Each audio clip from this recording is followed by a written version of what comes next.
saksikan Anda. Kamera Anda akan bunyi di atas ini. Baik, saudara-saudara, saksikan bersama-sama berjalan perang. Apakah Raja Palevi masih mendapat posisi pertama?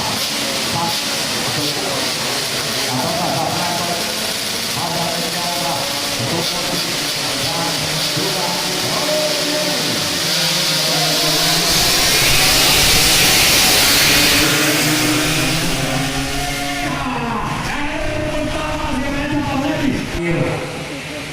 leg terakhir, leg menentukan apakah dominasi tidak terhenti ataukah Reza Palevi maksud saya terhenti ataukah Fajar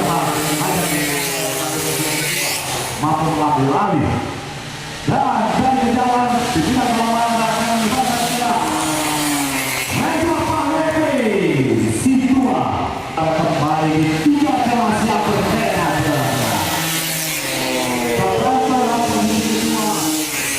Ada pilihan dalam posisi ketiga.